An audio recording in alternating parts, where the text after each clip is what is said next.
welcome to Conversations with Hannah. I am joined here today by my good friend and colleague, Representative Dave Muradian, the 9th Worcester District of Grafton, Northbridge, and Upton. Yes, A border community to me. Thank you for joining me. We have tried to schedule this. This is the third time we've tried to tape this, and the first two times we got called into session. So thank you for coming to talk to me today. Listen, anytime I can hang with Hannah is a good time. Yes, you did mention you thought that was a better name. Yeah, than Conversations with the Hannah. alliteration goes well. I like it though. Conversations with Hannah works. So today is December 1st, and the reason I state that is because news just shocked the Massachusetts community today that Charlie and Karen are not running for a third term. Something which, you and I both said is very disappointing because we think that they've done a terrific job and also totally understandable given the dynamics of those positions and just a lot of gratitude for all that they've done for the Commonwealth. Yeah, I agree with you. I mean, it was a little bit of a shock to some of us, but they're owed a debt of gratitude for everything they've done. I mean, it's a thankless job at times, as we've seen, but for the commitment to the Commonwealth for the last 7 years and obviously the next year that they're going to put forth, they're certainly owed a big thank you. It's certainly not been easy. You and I know that, but they deserve some time. They deserve time with their family and to relax and look back at all the good they did. And I think that's something, this is their jobs. You're 24/7, 7 days a week. There are no off days. And it's a huge sacrifice for your family as well. I mean, the amount of time that you have to spend away to do the job appropriately is enormous. And so, and both Karen and Charlie had run previously. They ran in 2010 statewide. So they have put a ton of their lives into the benefit of the Commonwealth. So we'll see what this coming year brings. But for me, I'm just grateful that they have served us in the capacities that they have. I mean, Charlie and Karen both served at the local level. Charlie had served in the Weld-Slucci administration. Karen had been 10 years in the legislature. So their amount of public service to residents in the Commonwealth is really amazing. Yeah, no, I agree. They're, the true definition of a public servant, both of them. And I was fortunate. I worked for my predecessor from 2007 to 2014, and in that time frame, I actually was able to work with, at the time, Representative Polito and the office there, and it went to Mr. Beaton, and then obviously I get the opportunity to be your colleague. Yeah, it's amazing how we cycle in and out of different roles in and out of the public and private sector. I think I think for Karen, it was a moment talking to her this morning. It's hard to come to this point, to make the decision. I know our colleagues on both sides of the aisle, have been asking us for months, are they going to run? They're going to run, right? Because that was really the way that Charlie and Karen worked in state government. They were very bipartisan. They wanted to make sure they were listening to all voices. They did a great job representing the entirety of the Commonwealth and recognizing, that each region has its own issues and challenges and opportunities. But I think, sometimes when somebody decides not to run, it impacts the party that they're running from. I think today's decision, really jolted people sort of across the spectrum for the reason that they have been so open to working with all. And hopefully whoever serves in the corner office next has that same approach. Yeah, I'd agree with you. I mean, I've heard, I'm sure as you have too, from many of our colleagues who are just unbelievably surprised. And, Charlie and Karen made sure to know that there are 351 cities and towns. They didn't get stuck at 95 or 128 and not make it out this way. And I'll tell you a real quick story. So in Upton, Karen had gone. We did a meeting for the community compact agreements, and then we did the signing officially at their town hall.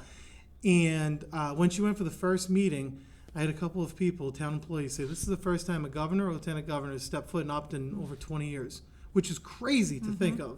But it shows their commitment. They weren't just going to the cities. They weren't just going to towns. They're going everywhere, and they were trying to be the voice of everyone. So, they're going to be missed, and it'll be very interesting to see what candidates come forth.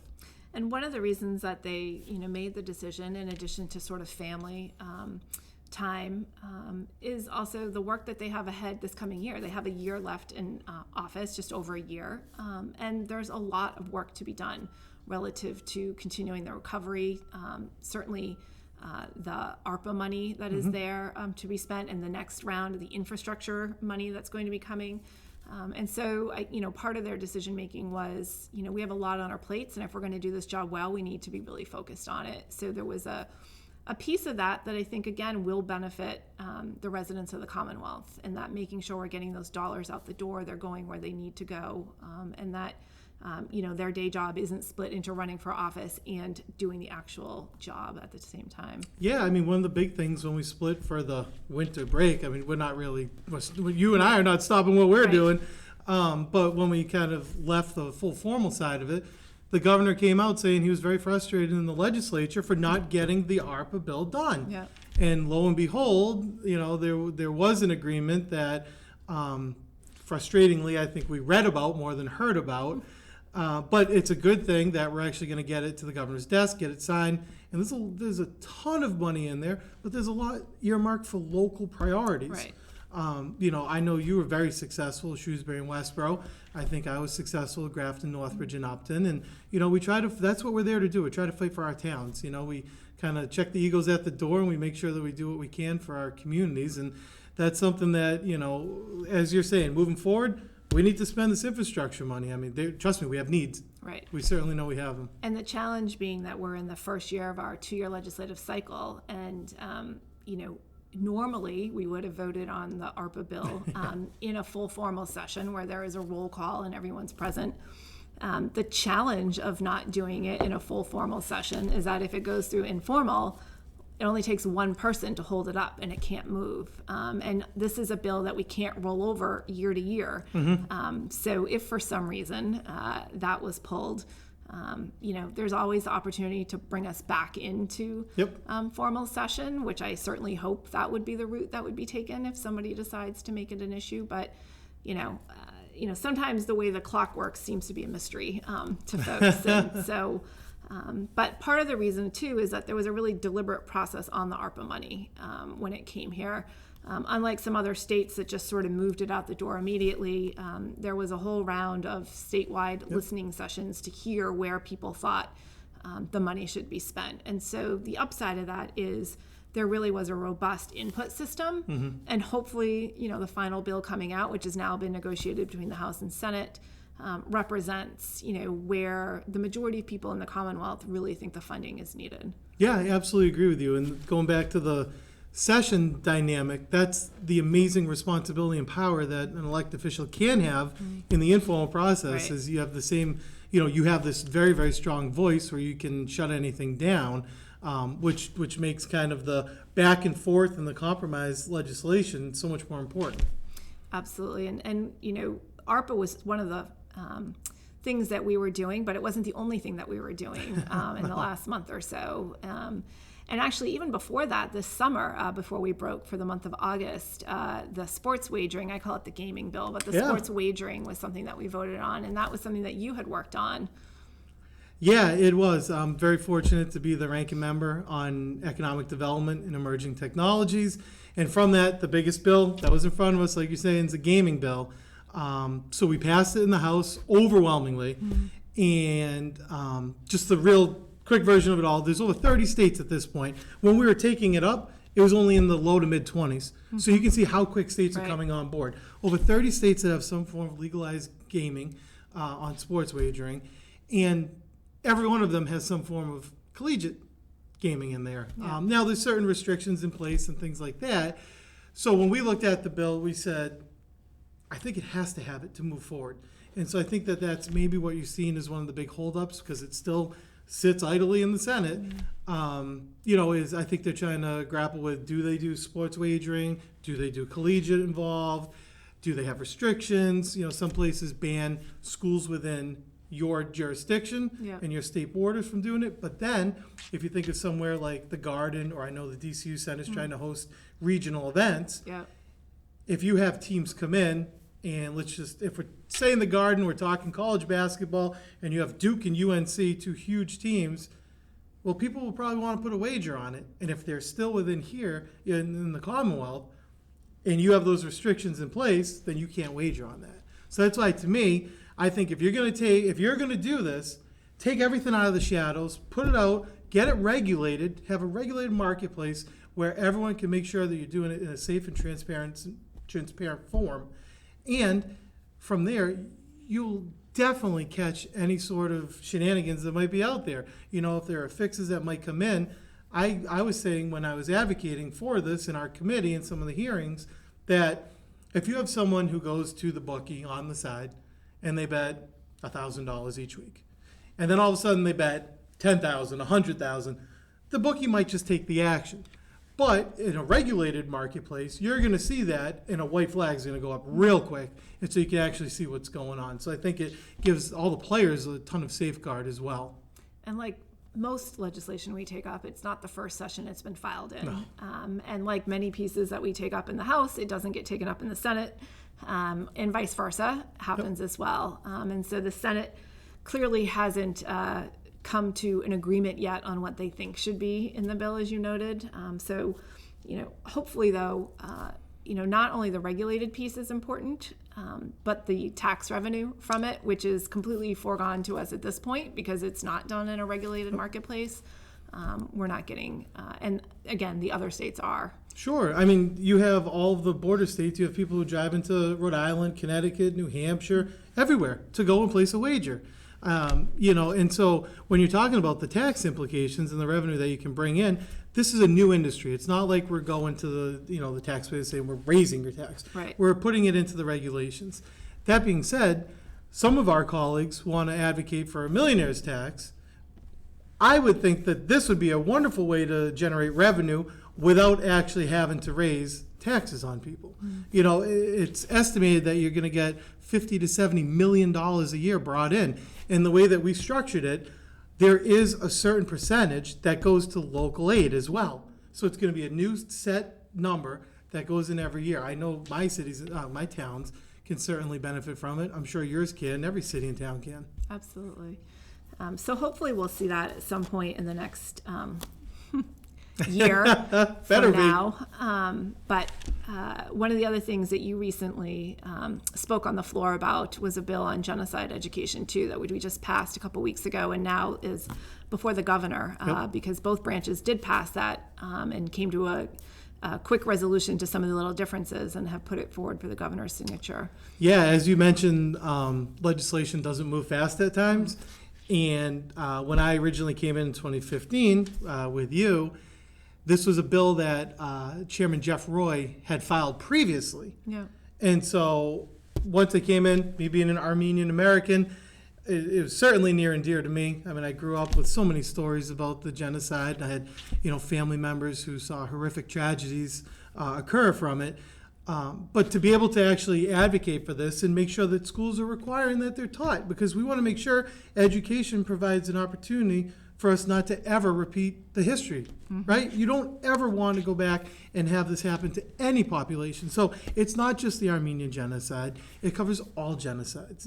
And so it was a really moving day to take to the floor and talk about it, talk about my family a little bit in the story of survival. But it's a great day for the Commonwealth. It's a great day for the educational system. And some people had asked us, well, isn't that already in the curriculum? And they have started, but it's not in law that they have to. And part of what we were doing was ensuring that this is something that needs to be part of what is taught in schools.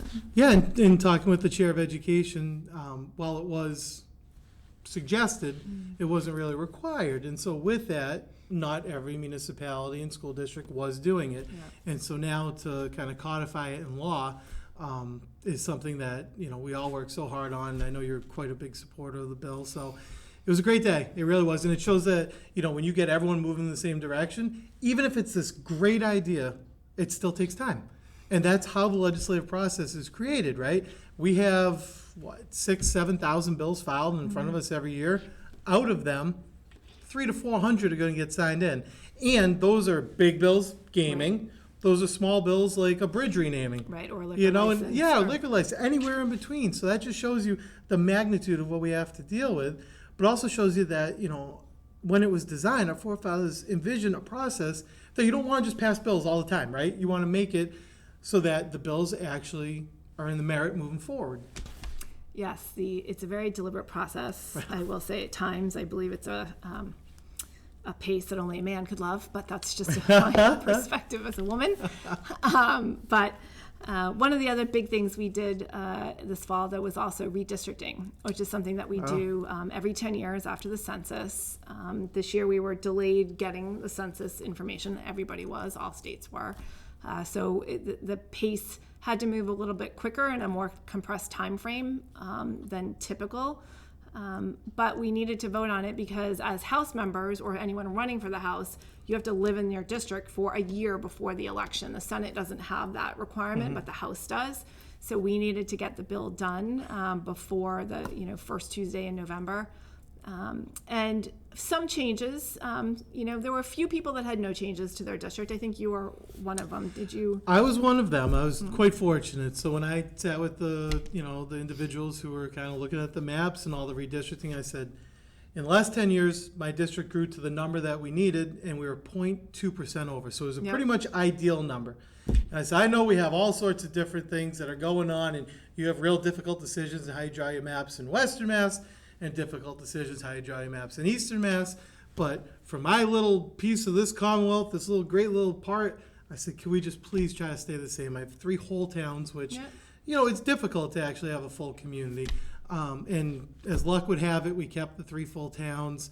The Senate kind of switched up a little bit. So for Grafton, Northbridge, and Upton, we originally had Mike Moore for Grafton and 2 precincts in Northbridge, and then all of Upton. Yep. So the other 2 precincts were Senator Ryan Fatman. Now, moving forward, after next year's election, Mike Moore will be just Grafton, and then all of Northbridge and all of Upton will be Senator Fatman. So, but I think, looking at kind of your neck of the woods too, I think it worked out quite well for, your district. It did. And, you mentioned the pressure, Western Mass lost population. Yeah. They actually lost a House seat out there, which... fortunately for the person whose seat that was, he had made a decision already to run for Senate. And so that worked out well to be able to divide those towns into other districts. But here, we were in a part of the Commonwealth where a lot of things were coming together. Yeah. And, for me, I went into the census this year already at the very top of our range. We have a range where there's a target number and then there's a plus or minus 5%, and you have to be within that. I was already near the top from the last census. The numbers changed a little bit. They grew for us a bit, but I couldn't absorb my existing district inside that number. So I had advocated for keeping all of Shrewsbury together under one rep.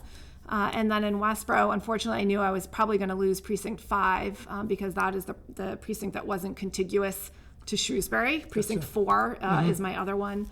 And Westboro actually had enough growth that they went through a process themselves and created a 6th precinct. So there was a little bit of chatter of moving me to a precinct in Northborough. I very much wanted to keep Westboro. It's a community that I have represented since 2015, but it has been part of the 11th Worcester District for a longer period of time. And also, I had great joy in representing Westboro with my 2 colleagues, Rep. Dykema and Rep. Gregoire, but they were also impacted. Representative Dykema was way over the top of her number, and Rep. Gregoire was also, her district was going to be changing a bit. So the seat that we lost in Western Mass is actually now newly created seat, and I don't even know what the number is going to be. I'm not sure. We'll just call it the boroughs, though. Yeah, we were calling it the boroughs seat, but it will be all of Westboro except for Precinct 4, which I will keep. All of Northborough except one precinct that Rep. Kilcoyne will keep in her district. Okay. All of Southborough, and then a precinct in Framingham. So it's an entirely new seat.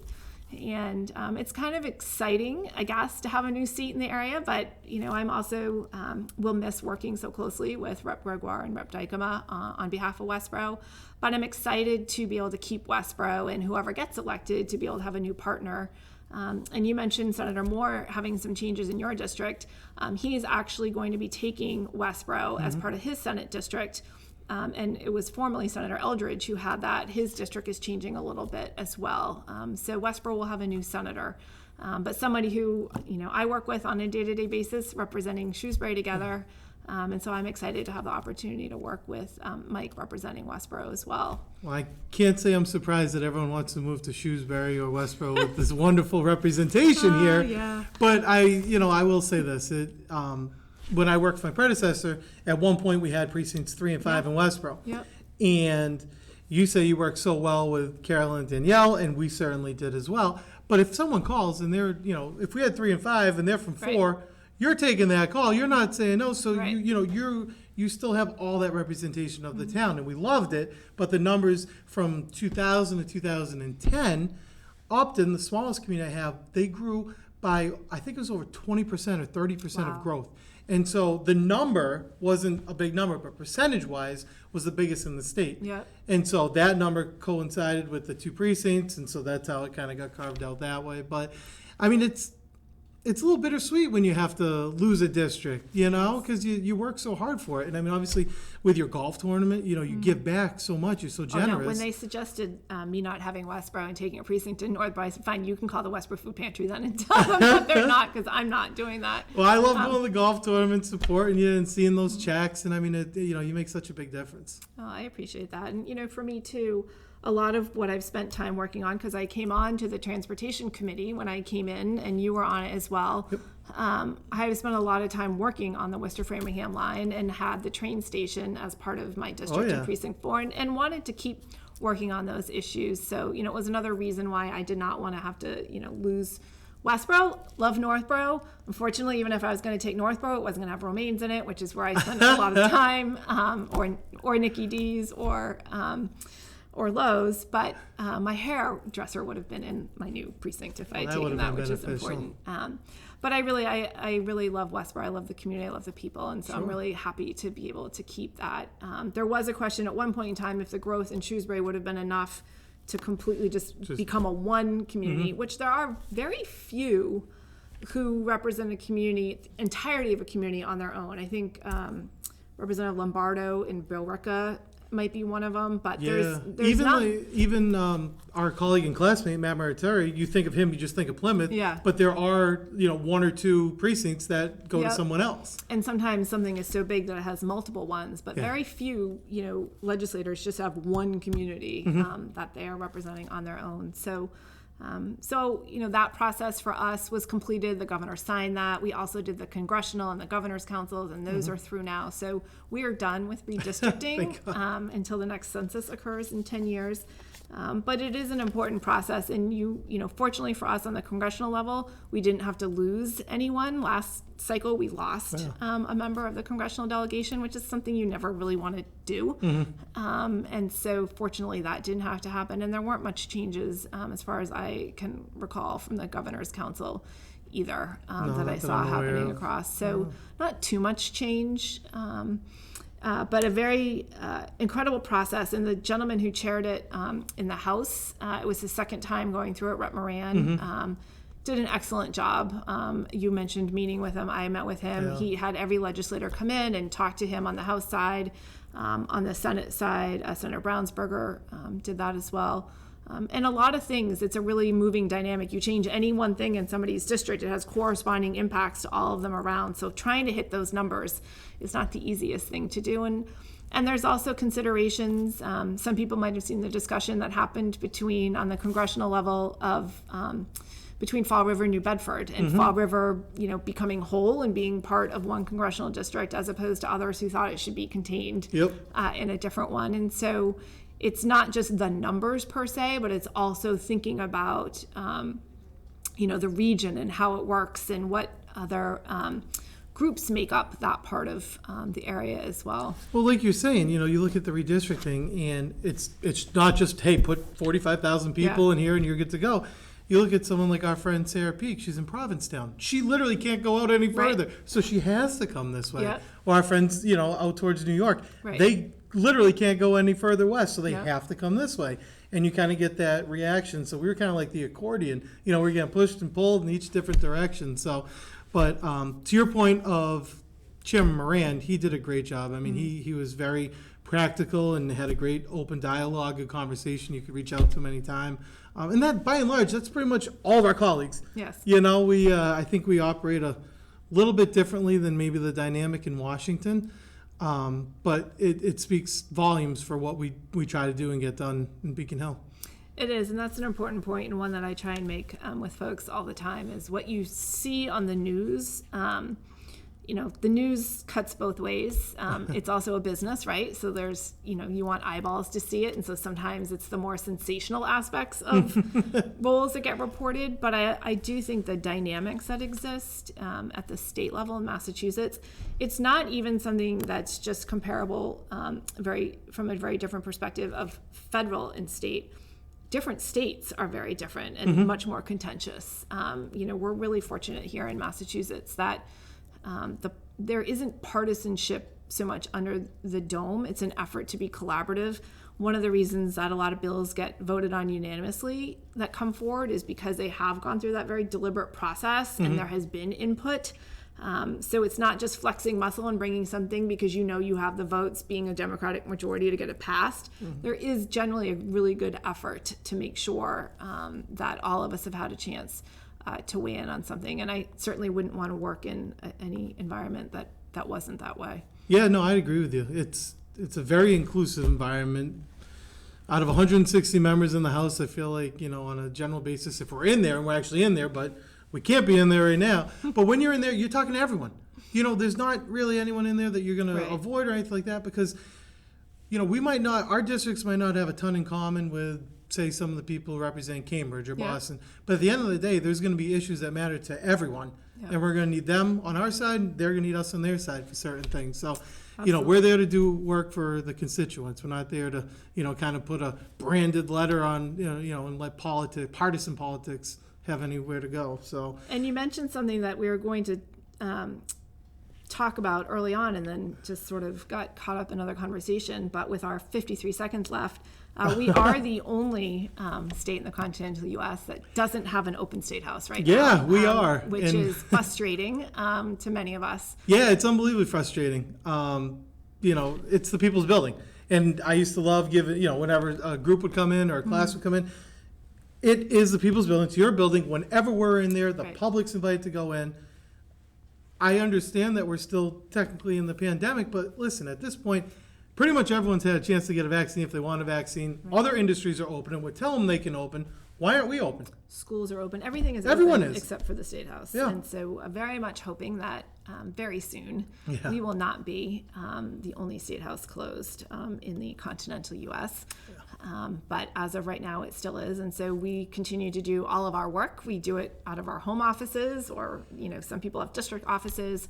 But the work doesn't stop. And I'm very grateful to have the opportunity to serve with you. It's great being your colleague and certainly representing communities that border each other. And I look forward to more opportunity to make a difference in the coming year. Definitely. I'm very thankful to work with you, not just for your colleague friendship, but your personal friendship too. You're a great person. Thanks, Steve. No problem, Hannah. Well, join us next time on Conversations with Hannah.